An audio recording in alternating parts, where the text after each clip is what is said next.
The reign of the Warlock has officially taken over and the Grail hunting has turned into Chronicle hunting.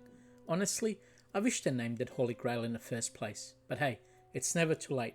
Looking at you, Blizzard.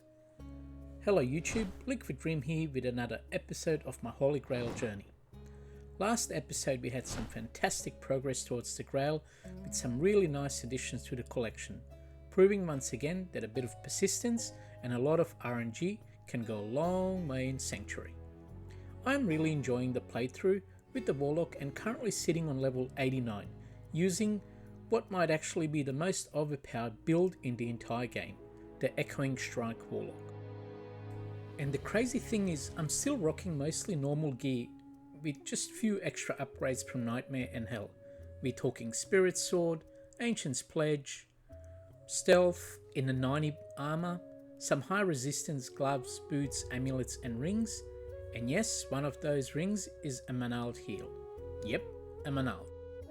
It just shows how absolutely ridiculous this build is. I think we all know that's coming eventually, a massive nerf, and honestly it's probably justified.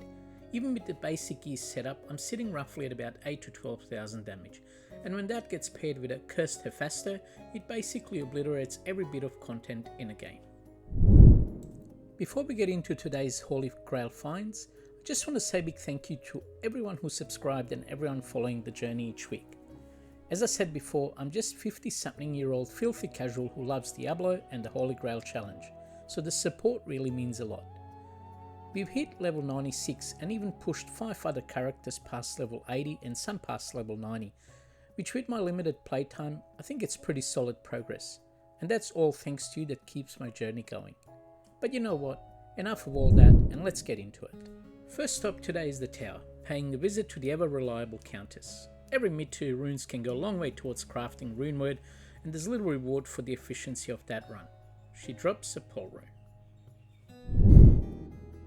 Next up we head to the catacombs, and you know what that means. It's time to do the Endariel dance. Poison Nova flying everywhere and the rune turning into absolute chaos. The Merc just trying his best. The weapon is actually pretty cool. It's not top tier endgame build, but it can absolutely be fun. That brings us to the Grail item 430 with the Blood Moon. As I mentioned in the last video, I started building a collection of unidentified rings. Now I did say that I wasn't going to showcase every single one find, but I just wanted to highlight something interesting. Endariel is notorious for dropping rings. One of those well-known farming tricks in Diablo. If you want unique rings, Andy is the best place to go hunting. So the unidentified ring stash continues to grow, and one day we might finally see the golden stone of Jordan pop out of it. Next pit stop, literally, we're heading down into the pits. After clearing most of the dungeon, I end up getting cornered by a couple of Darkstalkers. Cold immune of course, which means the Merc had to do most of the heavy lifting while I dance around trying not to get stabbed. Eventually the fight settles down and one of them drops something interesting. It's not exactly the premium option, but honestly, it kind of feels like what you get if you ordered Endariel's Visage from Temu. Still, another Grail item, Giant Skull. I reckon few runes and it would be done.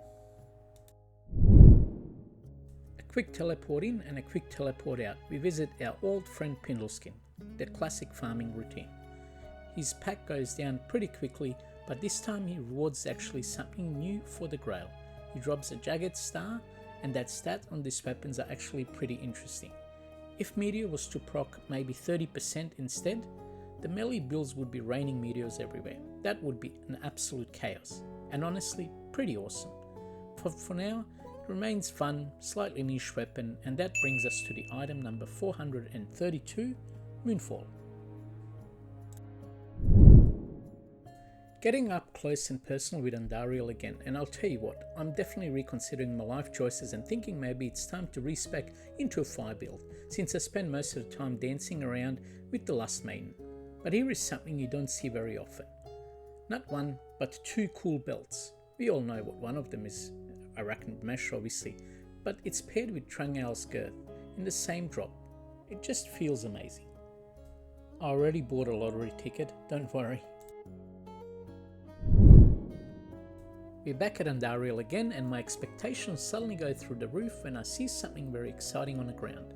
A unique amulet. Now there's still few of those that are missing for the Grails, so this could be something really special. And this time, it was a new item for the Grail.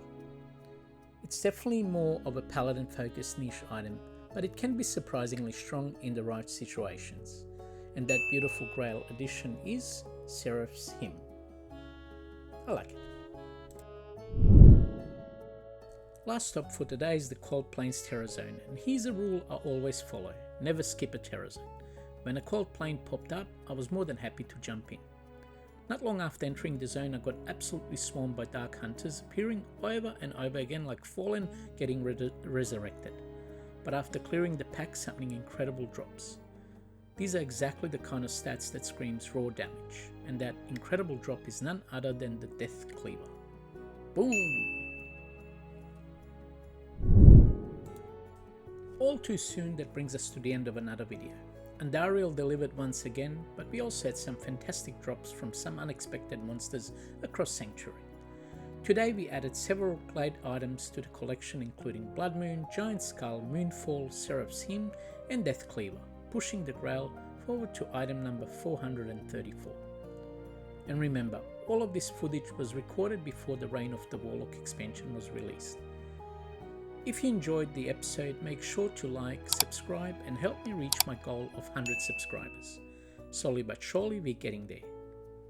But for now, until next time, peace out YouTube, and may Lady Luck be on your side.